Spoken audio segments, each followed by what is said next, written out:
I'm happy I'm on my cat tree. Are you happy you're on your cat tree? I'm petrified, of course, that you're on your cat tree. You have to have like solid rescue capabilities. Meow! Very scary being on the cat tree. What do you think? Is it scary? Is that a yes or a no? I've been sitting on the sofa and he's sitting next to me on the sofa and he's been trying to scrabble. He scrabbles over me onto the arm of the sofa and he's trying to jump onto the cat.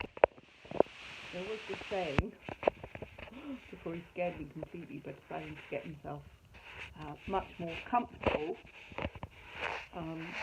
that he keeps trying to scrabble over me. He's trying to climb up onto the cat tree. So we're having a little sit on the cat tree. It's a great spot because you can see out the window. You can spot those cars that knocked him down and left him. It's quite noisy. There's lots going on, there's lots of action, so he wants to see that. So we're going to see if we can set up a cage up on the cat tree at height, and then he can sit in the cage. Because ideally, the issue is not his his amputated leg, it's more the pins in his pelvis that really need to. You need your pins to heal, don't we, before you can go free range jumping about. So the vet has been very specific that he is not to jump about. No jumping about. Now, what do you think of the no jumping about? He will get exhausted from this little adventure that we're having. He'll get exhausted and then, which is fine, and then he'll sleep and rest. He always has a burst of energy. He gets a burst of energy in the morning. He's just had some catkins, which he licks the bowl. He'll have a little burst of energy in the morning.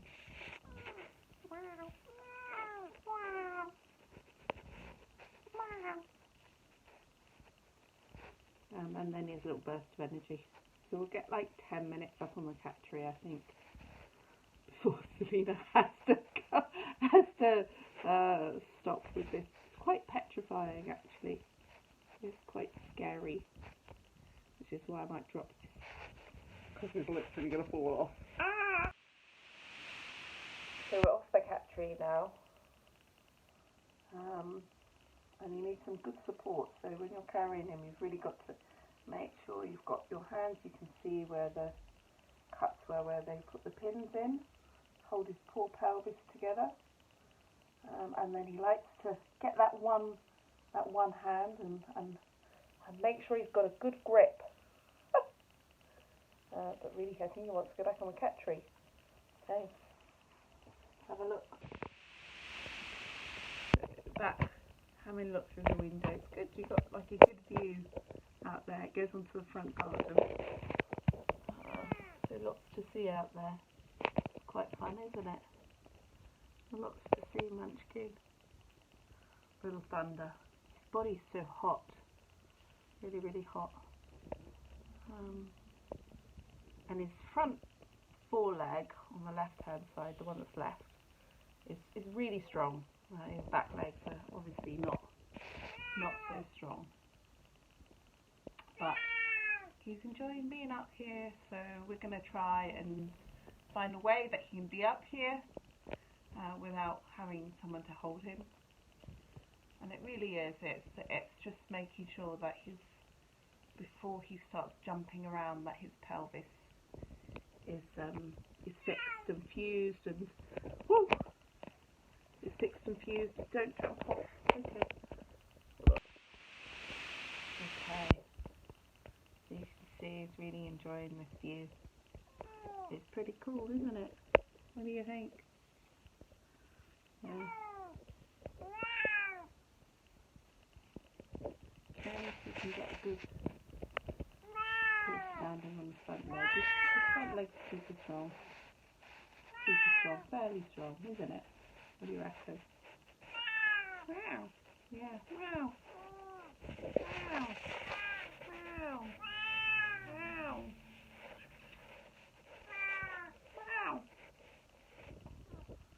Wow. Wow. Wow. Wow. Wow.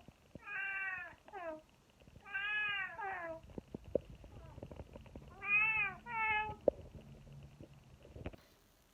So we're back on the sofa now after our adventures on the cat tree. He's having a good bum lick. Always a good sign. He's having a nice clean bum. I'm really hoping he's not gonna, he's not gonna go and try and run off again. What he's doing is climbing up the sofa. Earlier we were hanging on that radiator together. He was like, "Let me go," and I was like, "Come back." So everything's a great adventure, which is very good. But we just need to make sure. Oh, I'm petrified every time he moves.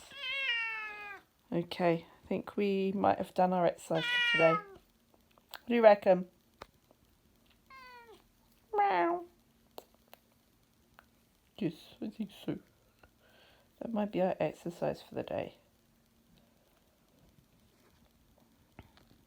Beautiful tripod. He's doing it. Oh, okay. I think he wants to come on my lap.